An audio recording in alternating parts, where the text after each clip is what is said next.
Hey everybody, this is Brian here. I'm back after a short absence. I wanted to talk to you guys about diet and the effect that it's had on my epilepsy personally. Um, a short background on me, just so you know the kind of person I am talking about going into a diet. Um, I'm a vegetarian slash vegan. I try to be as vegan as I possibly can, but now and then some canned food randomly has egg whites in it or something. But yeah, I haven't eaten meat since 2011. So going into this low carb diet, um, it's hard for me to do keto because I don't eat a lot of those foods that are kind of higher in fat and protein but low in carbs. So it was kind of hard for me to try to go into like a vegan keto diet because a lot of the vegan keto recipes that you find online require quite a few complex and out there ingredients that are hard, not only if you're poor, like I kind of am, but if you live in a small or rural area that doesn't have like a Whole Foods, so to speak. You don't have the stores that carry these complex ingredients to make the ball de mignon or something.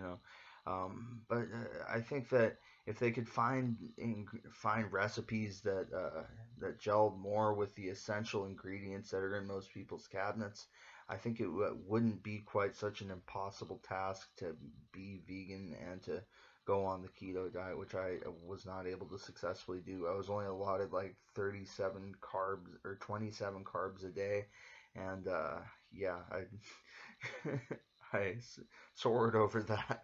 Anyways, but nevertheless, dieting, I know that it's common sense that a healthy diet leads to a healthier body.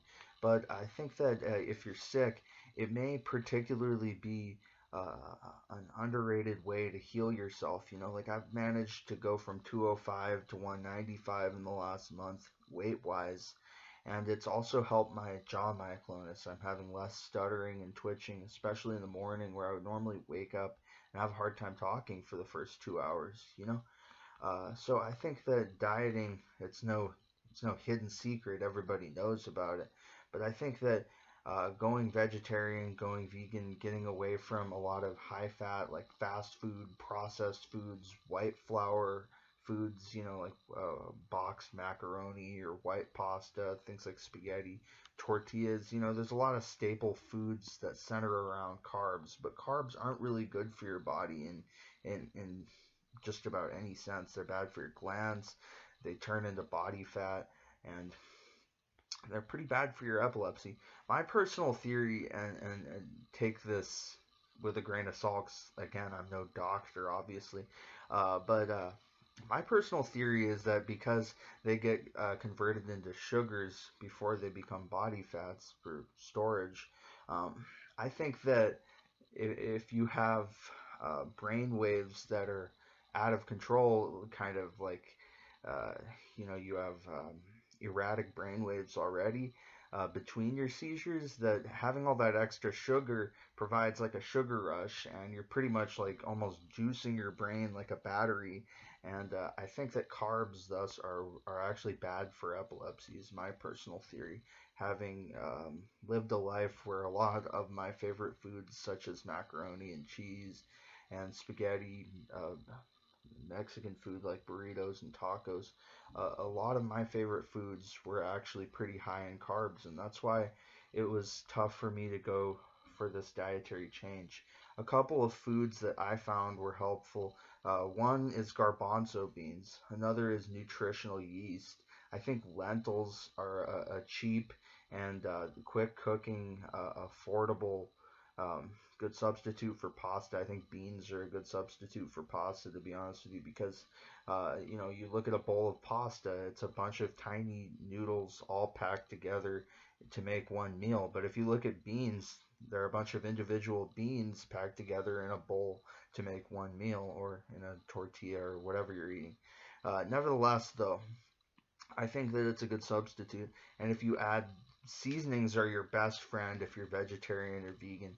Um, I just couldn't eat meat after watching Michael Moore's documentary on factory farming.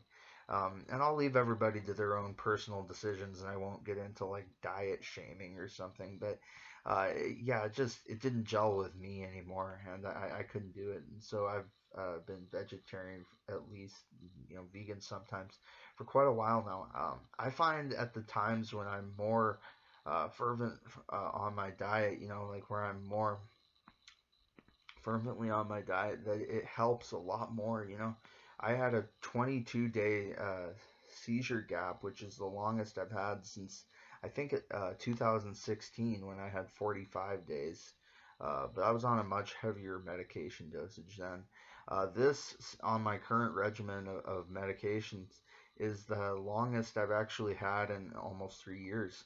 Uh, so I think that there's a direct correlation there. I've been dieting since like August 3rd, and I think that I've started to feel a little bit better, a little bit more clear-headed to come back. Like I had a seizure 2 days ago, which was pretty bad, um, but feel like I can come back a little bit faster from that. And regardless of what your illness is, you may not you may not thrive on the same diet that I'm having, but if you look at what your needs are personally and your metabolism, what are the kind of foods that are giving you trouble? Like, what do you feel bloated and lethargic after eating? And what do you just want to go lay in bed after eating? Those are the kind of foods that you really gotta, you know, DFA, designate for assignment. It's baseball term. Basically, I'm saying cut them from your diet, or only have them as a very, very occasional treat, like at a holiday or when you're out with a family member or something. But anyways, aside from this tangent, what I wanted to really say is I wanted to motivate everybody who with a disability or who's just really, really chronically sick and hasn't been able to find a cure for a long time. Um, Anyone who's undiagnosed, like I am, I'm part of the Undiagnosed Disease Network. Um, Anyone who's like me, I think, would benefit from going on a diet. It may not fix all of your problems, but it'll certainly make you feel a lot better while you're dealing with them. And it'll probably help them, if not cure them. You know what I mean? So yeah, I'd like to try to motivate everybody to go on a diet. It doesn't have to be the same, like vegetarian slash vegan low carb diet that I'm trying to eat, because my big problem has always been that I like junk food. I like a lot of like Kraft macaroni was probably my favorite food. I've eaten fake meat throughout most of my life. I was never really a meat person, more of like a dairy person. Like, cheese, and I didn't like eggs, but cheese and milk and were ingredients in most of the foods I ate. So, and white flour too. I always hated wheat pasta. I thought it tasted like cardboard. Um, but yeah, it was always those high carb type foods that really sent my day over the mark in terms of what I was striving for. And a lot of times I wasn't striving for things. It's those days where you just give up and say fuck it, that you end up eating the worst. You'll have one of those 450 carb days. I actually added that up together, and if you eat fast food for each meal of a day, just hypothetically, if you got like a reasonable, like a McMuffin or something for breakfast, and then you got like a hamburger with some fries and a soda, just not even excessively large, like you're pigging out and you're like that lady from that Bill Burr special who's plural eating like croissant sandwiches at Burger King, and she's just shoveling them down her face and wiping her face with the back. No, reasonable small orders. Those things really, really add a lot of carbs to your day, and they do it kind of from behind. A lot of small foods, it really depends on like the added sugars, or if they have a lot of grain in them, unhealthy grain, like again white flour. These are things that can be bad for your thyroid glands, that can be bad for your seizures. During the periods when I'm eating worse, I often find that I'm more likely to have my seizures come in pairs. Um, so if you have epilepsy like I do, or if you're just looking to feel better and to not feel bloated and to feel like, oh man, every time you eat, oh man, why did I do this to myself? Why did I eat like this? if you're looking for a solution around that, I know diets are no hidden remedy. I'm not, coming out of the woodwork with some secret idea that's going to save all of you. But I would like to highly motivate everybody to ASAP, as soon as possible, go on a diet and, apply that common knowledge and common sense to your life, and actually, if you're not the kind of person who just eats healthy already, which a lot of us aren't. Look at the standard American diet spells sad, that's not good.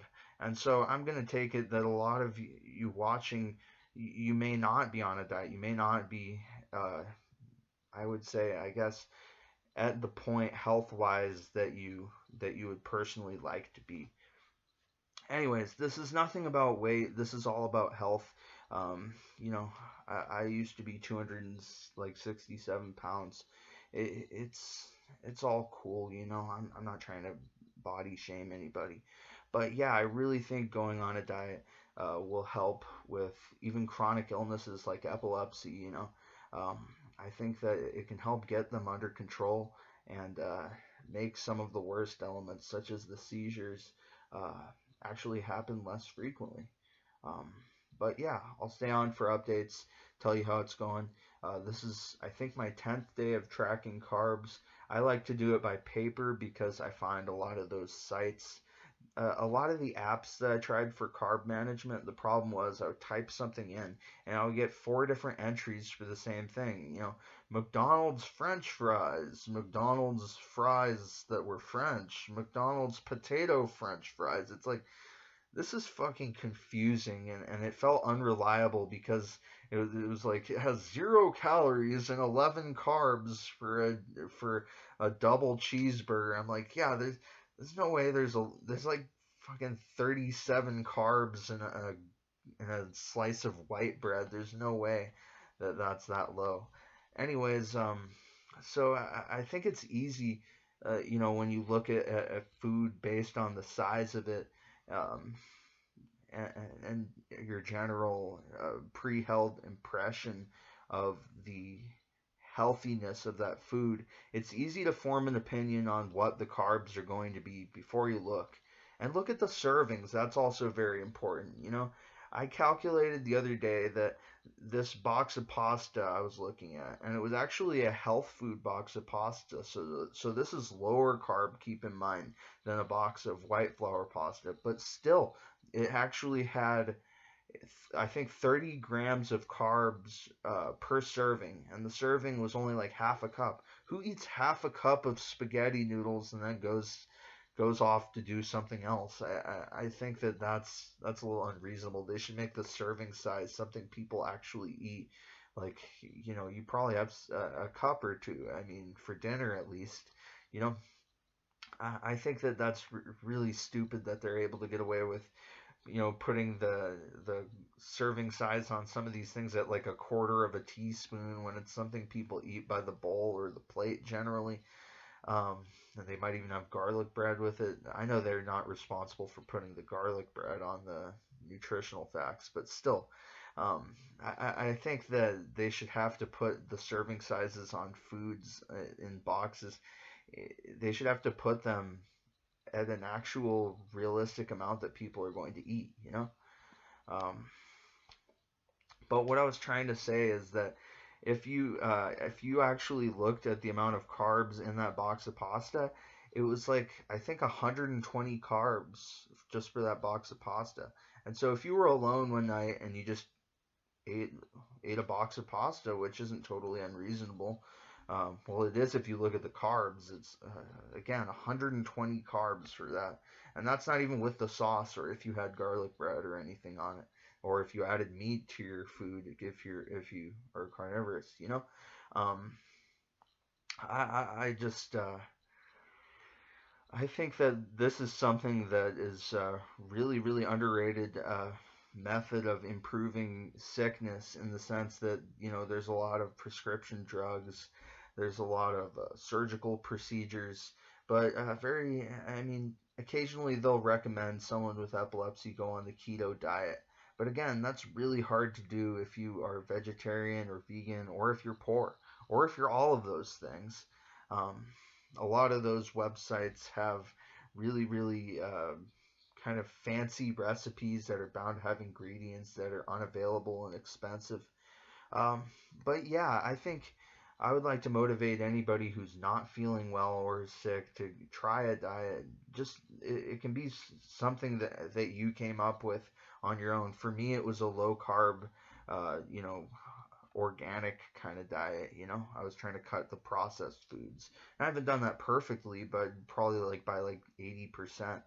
You know, a month ago I was eating really shitty. Now I feel much better and I've lost a little bit of weight. Um, my goal is more down around like 185 was where I kind of feel comfortable at my height of about 6'1".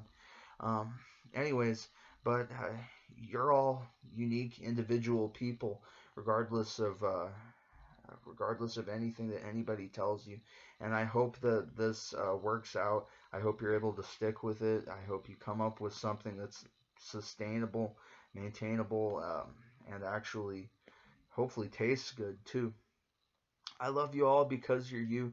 You're all beautiful people, and I hope you have a great meal for dinner tonight. Just you know, just out of goodwill. Anyways, love you guys. I'm out.